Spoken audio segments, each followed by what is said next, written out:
It's been 6 months since I moved, and this is the first summer in my new apartment.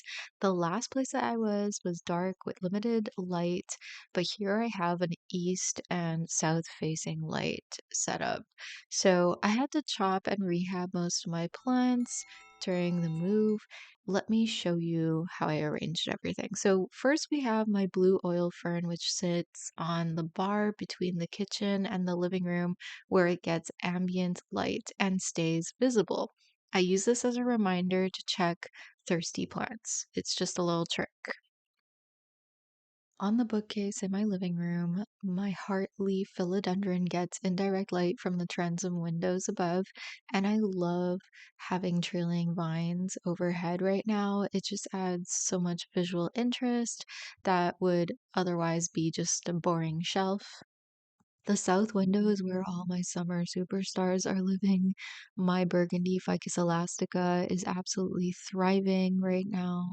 I bought this plant home 2 years ago from Canadian Tire for like $10, and I am just thoroughly impressed with the way that it has grown. I love the color of the leaves. I find it's just so impressive. It's still in a really relatively small pot. I have it inside of a cash pot in a ceramic, also in the basket. So I'm just nesting my spare pots because I rearrange every now and then as plants grow.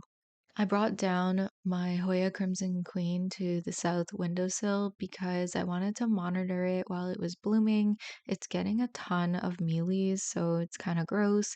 Plus, it started to bloom when I was transitioning it to pawn, so it wasn't even actually settled, and I don't know if it just got super stressed or something, but one day I just looked up after I had started using the general hydroponics for like 2 weeks, and the peduncles that had been resting on it since the winter or the fall finally started to like pop off. And I was like, oh my God, finally.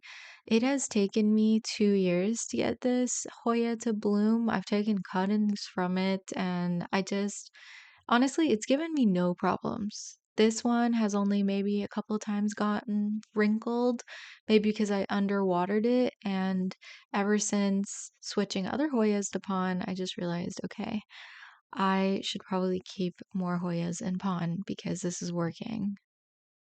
I also kind of feel like this is my superpower windowsill because it is south facing, but it also has some blockage. So the light is sort of dappered by the neighbors next door. And I'm thinking of putting more Hoyas along it because, yeah. And I use the Monstera as a privacy shield as well.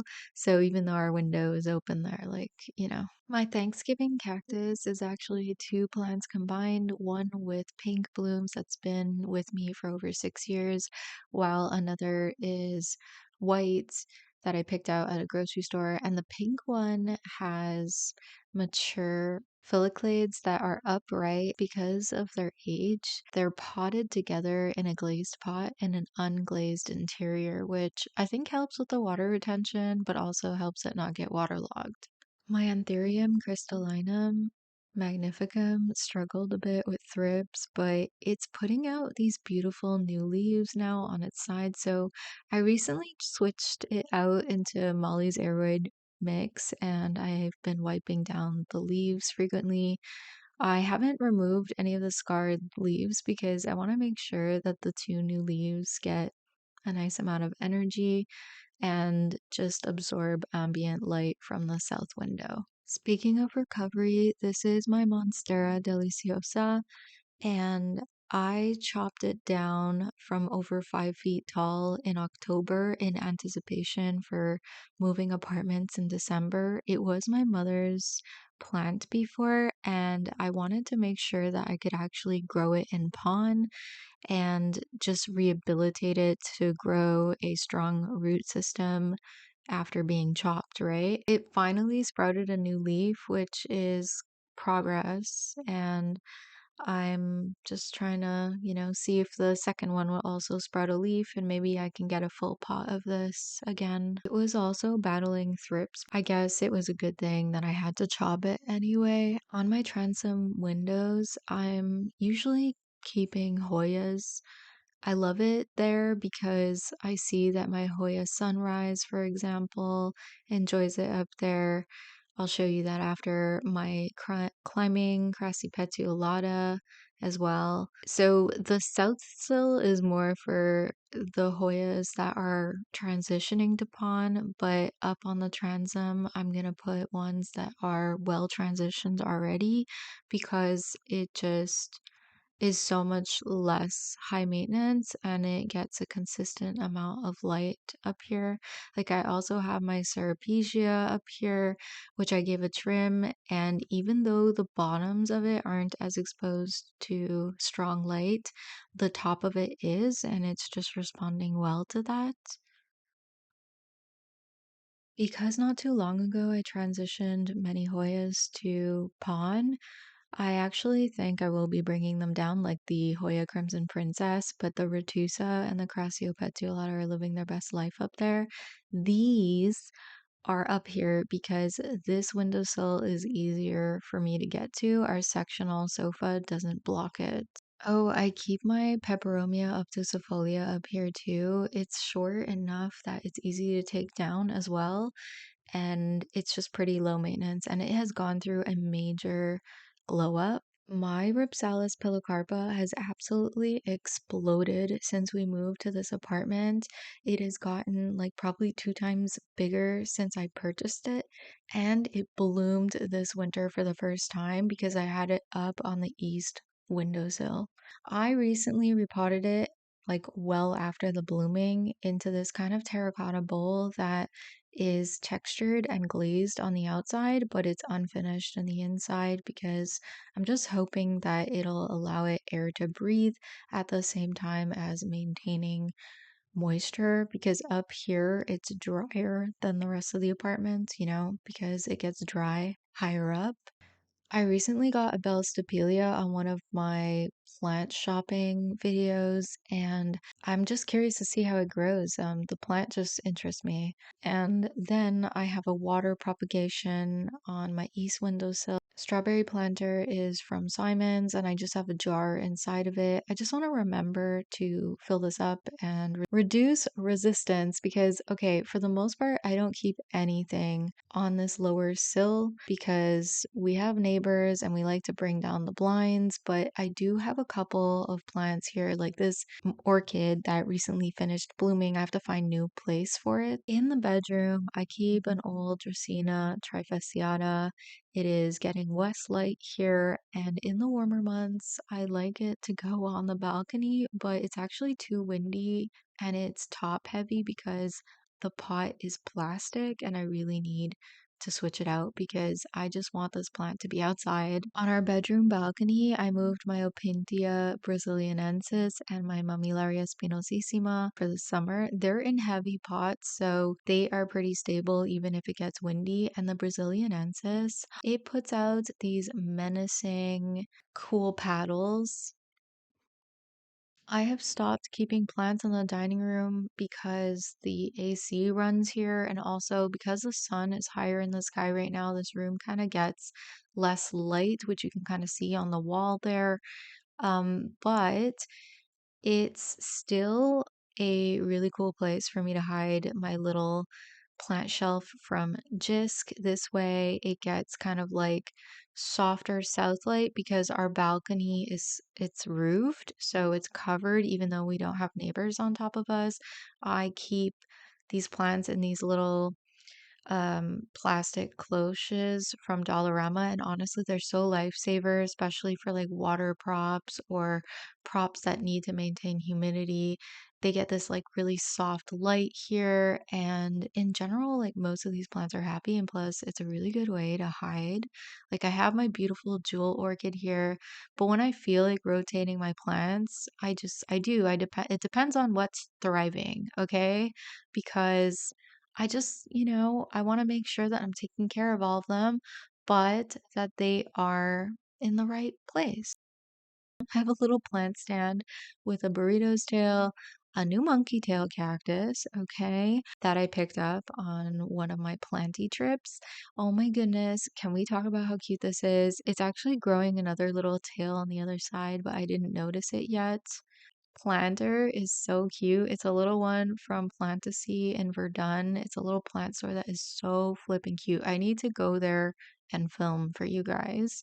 I've also got this table outside, and I use this little tray to kind of have my Echeveria, my Haworthia, and my Hoya Wyetii. Hoya Wyetii is actually in a semi-hydro setup and it likes being outside. It was much bigger when I first got it, but there was dry root rot situation. We've got my Oxalis triangularis here. I've restarted this plant so many times. I actually had to restart it again because there was a squirrel situation, but it seriously grew back.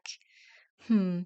I want to say in a week and a half, and it's even putting out flowers again. So, yeah, this is the footage of it before before the squirrel got to it. Really satisfied with this setup right now, but I've got this four-tiered shelf thing that I used to use in a completely different way before. It was for the bathroom, I think. Anyways, I put it in the corner of my balcony here where there are two walls so the wind doesn't blow it away. And I have my Fanny Moser on top, which really needs to move, but whatever, I don't really care right now. Oh yeah, there's also the Hoya Mathilde. Hoya Mathilde lives out here as well. It's gonna come back inside because no. I picked up General Hydroponics, the trio, and I've started using it and I'm just actually kind of blown away. I can't believe I was doing pond without proper hydroponics. I actually really saw the difference. It really makes such a huge difference when you fertilize your plant. Speaking of superstars, okay, Hoya Hushkeliana is on my grow shelf and is about to freaking bloom again. I can't believe it. And I love the smell of the blooms of this. They smell like butterscotch or something. I don't know.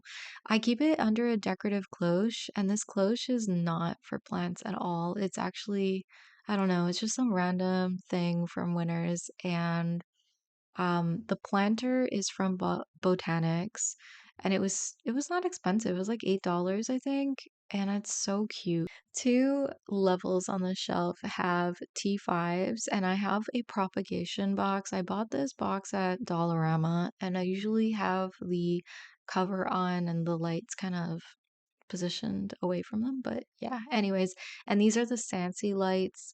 And I'm going to fill this up with more trailing plants because I just want to fill up my pots some more. After the move, I lost a lot of volume from my plants and I started cutting them to restart a couple of them. Um, yeah, just so that they could acclimate to this new place. Like, I don't really like how this is going. This might get made over. This pink bowl is actually a dog bowl from HomeSense, and I use it to corral some plants that need extra humidity. Oh, and also my Brancifolia, when I found a corm, well, I decided to restart it because I thought my plant was dead. It was the first time that I had had an allocation. I knew that they did it, but I didn't realize like I don't know. You know how some people talk about some traits in plants and you don't ever run into that situation? But this was just, yeah, this was the quintessential alocasia experience.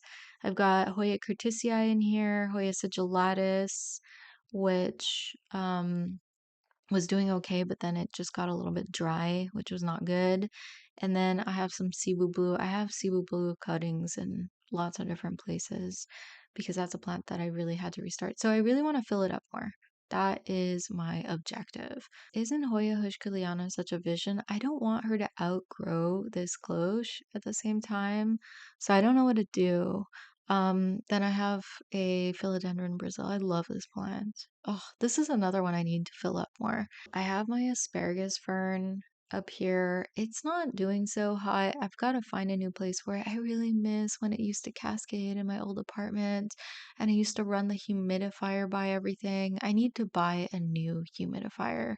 South windowsill. I'm not using this for anything because my Hoya compacta was here with my Echeveria and they got mealies and it took me too long to notice. And I neglect plants here in the summertime because I don't open the curtain as much because it gets too hot and bright in here. I look forward to seeing you in my next video.